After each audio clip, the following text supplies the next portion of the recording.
I guess that's the gift and curse of Marvel end credits a little bit, is that you get something that you're excited for, and that kind of helps you get ready for what the future has to hold for like whatever direction that Marvel's gonna go. Because I feel like Marvel is the only franchise where you literally have to watch it past the credits in order to understand what's gonna happen next, right? Like Yeah, you'll get somewhat of an answer, when the movie like ends completely. But in order for you to really know what's gonna happen next, and for you to understand what's gonna happen next, you have to stay for that end credit. The only thing is that the end credit gives you so little information that it's like you don't know what to expect next. And obviously that's a great marketing tool and stuff. But then it's like, damn, at least make the end credits just a little bit longer. But I guess they don't want to throw I all their think eggs in one basket. I think we need to not. They need to not use kind of like um what's the word? Trying to like please fans with like cameos. We don't need cameo fest for end credits. What we need is more story building through these end credits. I mean, I get it's the Multiverse Saga. They want to show their multiverse. They want to blend the X-Men into the MCU, so they're trying to find a way to do that. But are we in the Mutant Saga or are we in the Multiverse Saga?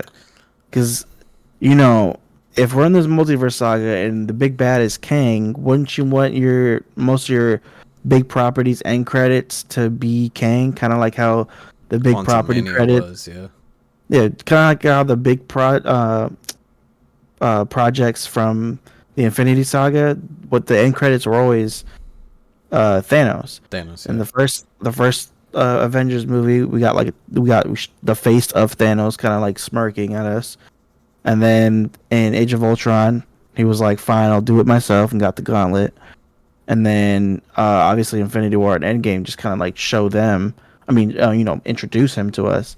So I think we need more of a build up to this. I mean, Loki and Ant Man have been our only build ups to this big bad that's in this universe. I mean, that's in this new saga. So Hmm. it's like we need more clarification of what we're getting ourselves into, what the Yeah. heroes are getting themselves into, what you know what's happening, and now our focus is on mutants, which is great. I want mutants in. I want to see. I don't know if it's gonna be fresh cast of the X Men or old cast. I'd rather see a fresh cast. I feel like the old cast did their thing. They're not. It wasn't a bad thing. It was a great thing, in my opinion. They do what they But needed to do. yeah, but I think they need to start fresh with the X Men. Um, and I think um, we also need to address how many fucking teams are going on right now because one, there isn't an Avengers, but you got an Avengers movies coming up. Right. So who Two, the fuck is in the Avengers right now? right? Two, now we have a young Avengers being formed. Which for what?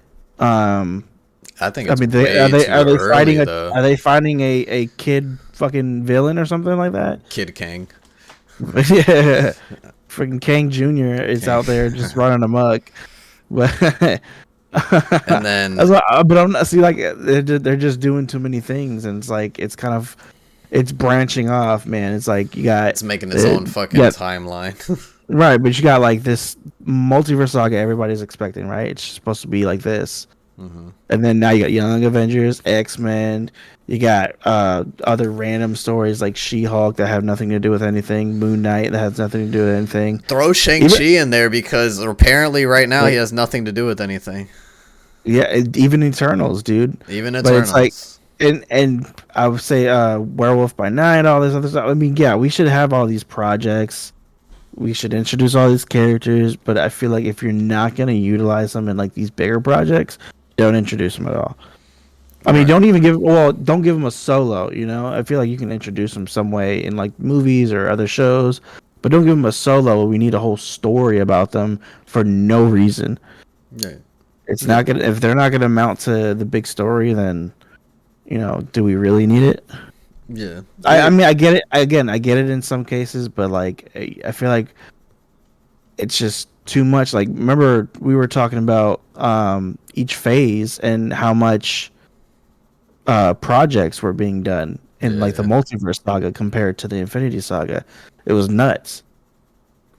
yeah. Because compared to like the first what two phases, in the Yeah, Infinity Saga, the first two phases in total were what, like 12 projects? and that was compared to one phase in the Multiverse Saga already. Right. And that was like 15 projects. Yeah. So I mean, yeah, we understand what the issue was, and like we've explained that all the way I mean, it's through. just all about clarity. I mean, it's not necessarily the overload. It's just about clarity, man. We need to know what's going on. Like it's very confusing with too many projects to pay attention to. And now we're getting an Agatha series, which I liked Agatha as a character in WandaVision. So I mean, I would like to see a series about her, but like where does this fit into everything? And then this goes into what I was saying before too. I don't know if it was off camera or on camera, but um I was saying how it seems more like a supernatural or dark saga rather than a multiverse saga at the moment because we're getting projects like Moon Knight. We're getting projects like in Agatha. Ironheart has a supernatural villain. The Hood, I guess you can still count WandaVision as a supernatural. right? WandaVision, even I mean, I'll throw in the Doctor Strange Multiverse of multi, Madness. yeah, I mean, super, even though it has more to do with the multiverse, but yeah. Wanda being, herself. But I and then guess you, Blade as well. Blade being announced at some point, so it's like it feels more like we're getting more into the mystical and the supernatural side of things, which I'm happy for. I would like to see more supernatural stuff, but it's very confusing when you have this multiverse thing, going on. well, there's a difference between multiverse and then having multiple projects that don't have to do with the multiverse. It's like they're creating their own multiverse of projects. Right. So, I mean, it is what it is. Do you think, right? This is going to be a hot take. Technically, the first multiversal movie that started all this shit, that started all the cameo fest things that really wanted to happen, was Spider-Man No Way Home. It was the first one. People are gonna say, "Oh, but you can count WandaVision because they had Evan Peters No. as the old Quicksilver or whatever." I'm not counting that. The first thing that really got everybody on the cameo train and what made, I guess, Marvel flip a switch and be like, everything has to be a cameo fest is Spider-Man No Way Home. It's like it was a big gift for us, but it caused a curse. Yeah. I feel like it Then caused it because what happened then next, Multiverse of Madness did too much, and then too much high expect that it's not even that Multiverse of Madness did too much. Multiverse of Madness was still a good movie, and people didn't realize it was still a good movie. Put all that bullshit high expectations to the side. Multiverse of Madness is actually a good movie. That's the fact that we put what we got from Spider-Man No Way Home, we put Multiverse of Madness on just a fucking high pedestal that we expected to see every and anything that Marvel was going to throw out cameo-wise. The moment we saw Patrick Stewart, the moment we saw John Krasinski, like, well, really since we saw Patrick Stewart because he was in the trailers and stuff like that. Everyone was coming out with the whole, we're going to see this in Multiverse of Madness, we're going to see that in Multiverse of Madness. Multiverse of Madness doesn't reach people's expectations. They consider it a mid movie, right? When it had important details that everyone overlooks. Next thing comes up, well, I guess since, people really like the cameos, let's just keep throwing them in. Cameo, cameo, cameo, projects that don't matter, cameo, cameo, cameo. Now everything's messed up. So it's like, as Marvel fans, whereas people that went to go see that movie, we gotta put the blame on ourselves a little bit, because a small amount of us, even me, Was expecting Multiverse of Madness to go fucking buck wild. Yeah. Misleading title. I get it. I think it's their fault. Patrick Stewart as hearing his voice, and then us expecting to see superior Iron Man. All of us thought Robert Downey was gonna pop up somewhere. All of us thought the end credit was gonna be something crazy. All because we got what we wanted, and we've been wet dreaming about having Andrew Garfield, Tobey Maguire, and Tom Holland meet.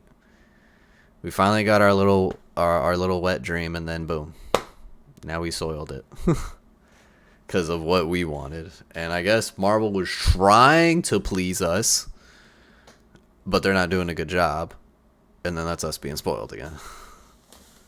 Yeah. And now we want them to fix it. Now we're like, fix this now. We don't care about cameos right now. I think we're over it. But when Secret Wars comes out, make sure you give us that cameo.